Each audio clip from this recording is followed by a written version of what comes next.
Voici venu maintenant l'heure de frissonner. C'est Crime Story, les rendez-vous d'Alfred Hitchcock, racontés par Serge Assouvian. Aujourd'hui, Ma bonne femme d'Alberto Martin.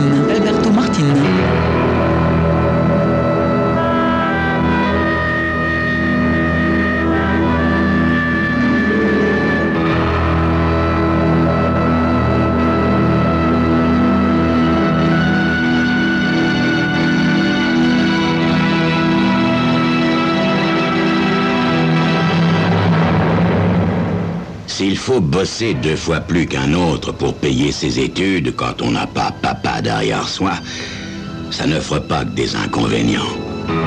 Ainsi, moi, ça m'a permis de rencontrer Harry Batson, en chair et en os, si je puis dire.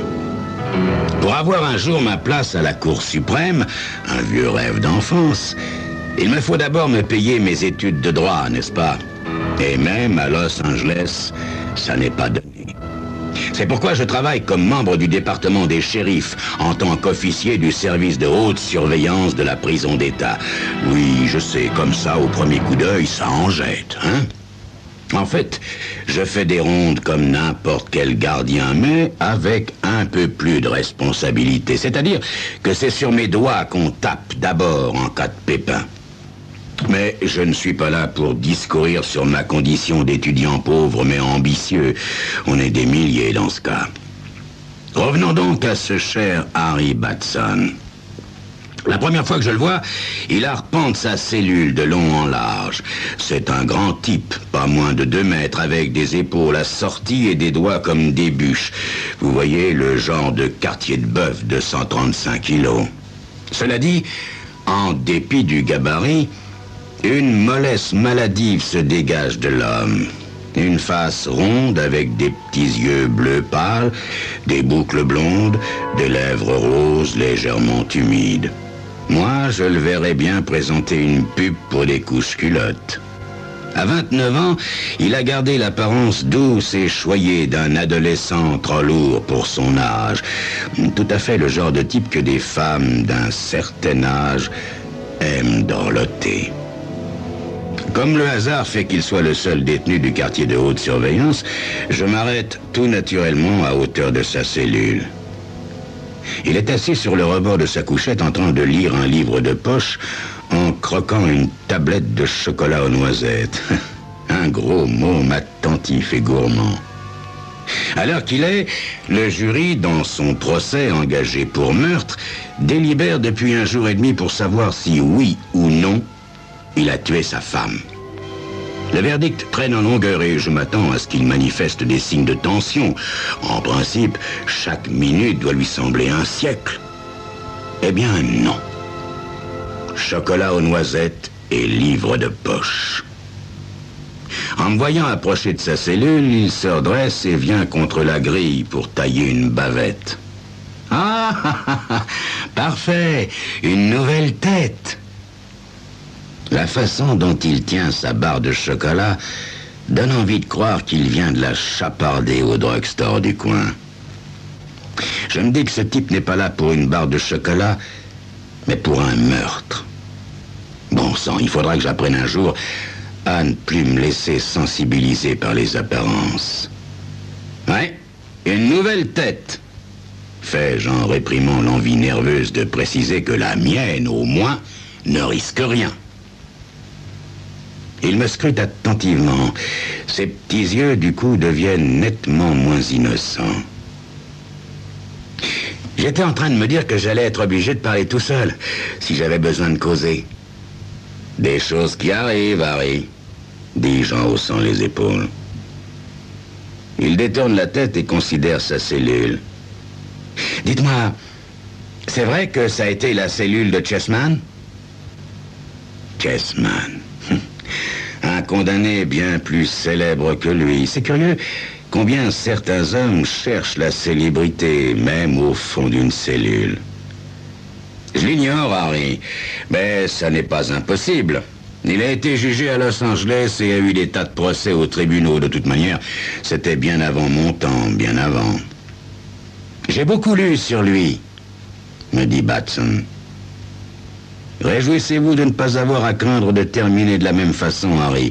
Parce que la chambre à gaz, contrairement à toute attente, il me gratifie d'un large sourire. Eh, quand il n'y a pas de cadavre, on ne risque pas de passer dans la chambre à gaz, hein? En effet, Harry. Du moins, en général. Ah, vous pensez? Ce serait bien trop gênant au cas où la victime se ramènerait tranquillement en vie quelque temps après, n'est-ce pas? Effectivement, Harry. Ce serait plutôt gênant. Il engloutit la moitié du chocolat aux noisettes. C'est d'ailleurs pourquoi je m'en fais pas trop. Ce fameux jury ne pourra jamais me déclarer coupable. Je ne peux m'empêcher de le regarder des pieds à la tête. La tranquille assurance de ce type me fascine littéralement. Son cas a fait la une des journaux depuis des mois. Un type jeune et bien de sa personne, accusé d'avoir tué sa riche épouse de 15 ans, son aîné. Un cadavre introuvable à la clé. Bref, les ingrédients idéaux pour la cuisine journalistique. On n'hésite pas à donner l'instruction officielle du meurtre, cependant que le corps de la victime manque à l'appel. Et les titres des journaux qui s'épaississent au plat du jour, les paragraphes qui s'allongent au menu.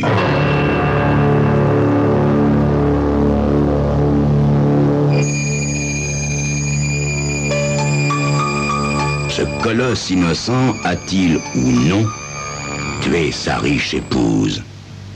Peut-on l'envoyer à la mort sur de simples présomptions? C'est la raison pour laquelle le jury délibère depuis si longtemps, raison pour laquelle aussi Harry Batson affiche tant de désinvolture. Mais n'en affiche-t-il pas un peu trop?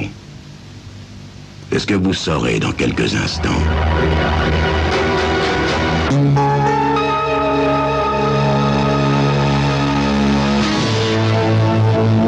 Harry Batson termine sa tablette de chocolat, fait une boule avec le papier argenté et le lance dans un coin de sa cellule en visant soigneusement une cible imaginaire. Il sourit comme si cette cible était le jury qui délibère sur son cas à l'instant même.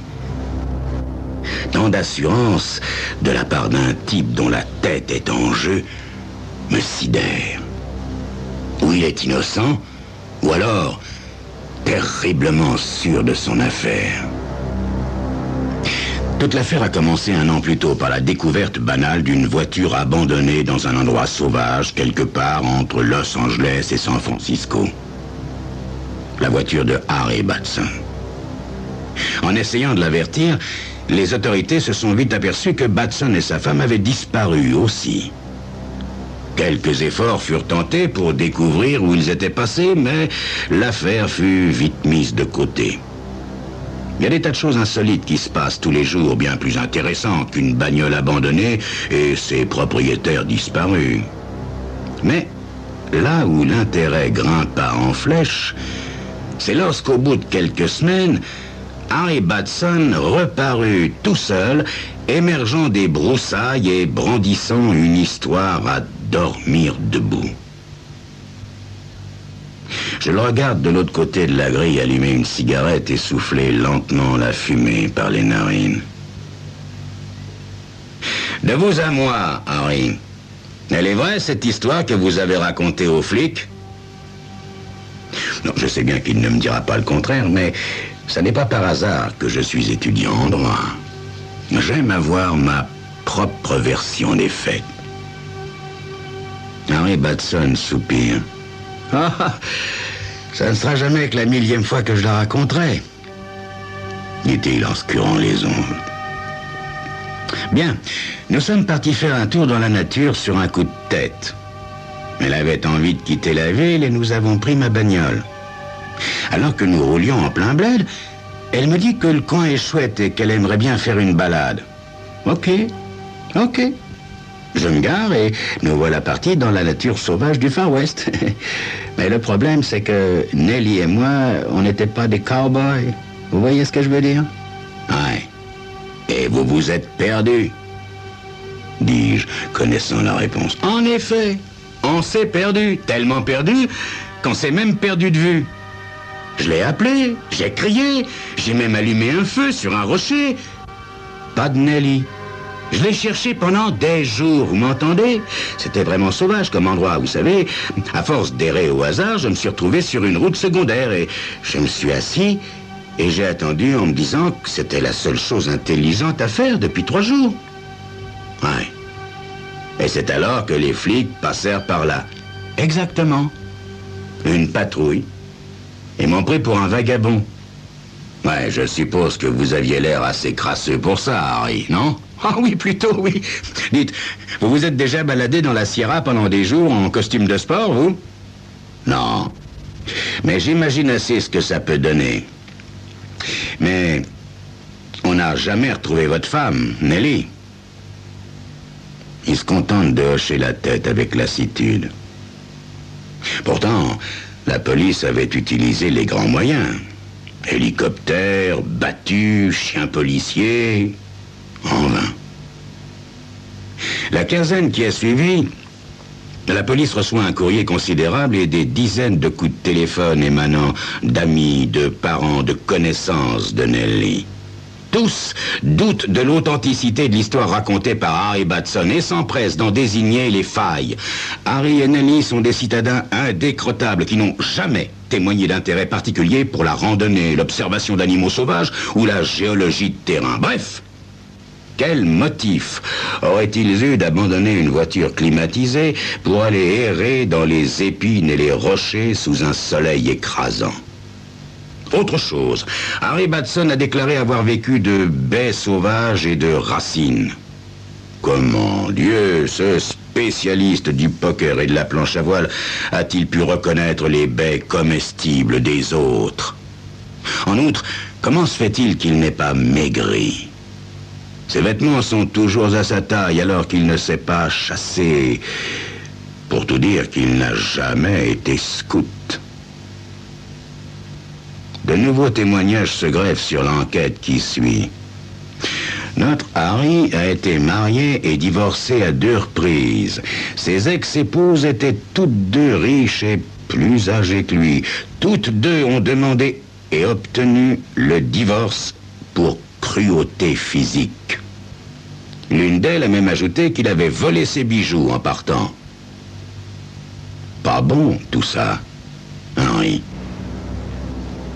Quand on a fouillé leur appartement, on s'est aperçu, grâce au témoignage de la meilleure amie de Nelly, que les seuls vêtements qui manquaient étaient une tenue de cocktail et une paire d'escarpins à hauts talons.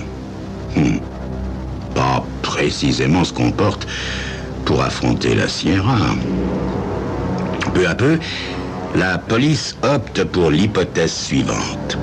Nelly est assassinée à Los Angeles. Harry transporte son corps et le fait disparaître dans la nature. Il campe quelques jours sur place, en prenant bien soin d'enterrer ses boîtes de conserve vides, puis réapparaît pour raconter ses balivernes à qui serait susceptible de les croire. Non, Harry, non.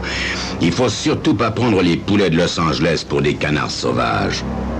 Quant au procès, tel qu'on le rapporte dans la presse, il est bien plus excitant qu'on pourrait s'y attendre. En effet, quelques semaines auparavant, une femme accusée du meurtre de son mari a été acquittée, alors que tout l'accablait, grâce à son avocat qui s'est employé à avilir la mémoire de la victime. En effet, il a projeté sur cet homme une lumière si lugubre, des aberrations sexuelles si grotesques, que le jury a déclaré la jeune femme non coupable. Harry décide d'employer la même tactique. Il faut dire qu'il est brillant parleur, Harry, à tel point qu'il refuse l'avocat commis d'office, préférant plaider sa cause lui-même. Après avoir survolé son histoire d'exploration désastreuse, conscient du scepticisme général, il se met à attaquer son épouse. Oh, pas en bloc, bien entendu, non, en crescendo subtil. Il parvient à en faire un des êtres les plus abjects que l'humanité ait eu à déplorer en son sein. Lorsqu'il donne la dernière touche au portrait, la victime du cas précédent apparaît à côté de ce monstre, tout auréolé de sainteté. En me remémorant ce plaidoyer, faut-il le dire, brillant, Je me dis que ce type derrière les barreaux aurait fait un redoutable avocat. J'en suis là dans mes pensées quand le téléphone intérieur sonne. Je quitte Harry Batson et vais décrocher. L'officier principal m'annonce que les jurés ont levé la séance quelques instants plus tôt. Mais comme nous sommes dimanche, Harry Batson devra patienter jusqu'au matin avant de prendre connaissance de son sort. Lorsque je vais lui annoncer la nouvelle, il me décoche un sourire plein d'assurance et déchire l'enveloppe d'un bonbon. Malheureusement pour lui, il s'avère que sa confiance n'a touché personne d'autre que lui-même. Le verdict tombe le lendemain matin. Harry Batson, coupable. Sur le chemin de la prison, j'achète un journal et j'apprends que, toute brillante que fût sa tactique de défense, les jurés ont été indisposés. À l'unanimité, il déclare, je cite, « Personne ne pourrait réellement croire qu'il ait pu se perdre dans les broussailles. S'il avait été moins haineux envers sa femme, qui sait? Peut-être aurions-nous opté pour un verdict différent. Nous pensons tous qu'il y a quelque chose de louche chez un homme qui ne trouve absolument rien de bon à dire sur sa femme, et il n'a pas eu un seul mot de sympathie à son égard. » Arrivé à la prison, je trouve Harry Batson complètement métamorphosé par rapport à la nuit précédente. Dans une rage folle, il arpente sa cellule en crachant des imprécations. Brusquement, il se tourne vers moi et plaque ses mains sur la grille d'acier. Jamais auparavant, je n'ai croisé un regard tant chargé de haine. C'est alors que je sens que Harry Batson est capable de tout. « Mais oui, bien sûr, je l'ai tué !» crie-t-il.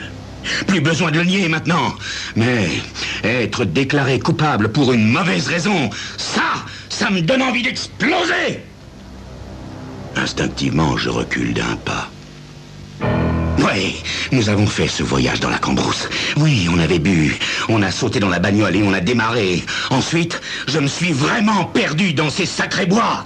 Mais puisqu'ils veulent tous un mot de sympathie pour Nelly, eh ben je vais vous le dire, moi. Ouais, je vais vous le dire, ce mot de sympathie. Elle était très bonne, Nelly. Elle était très tendre. Je dirais même succulente. Vous m'entendez? Succulente. J'en reprenais 2 fois à chaque repas.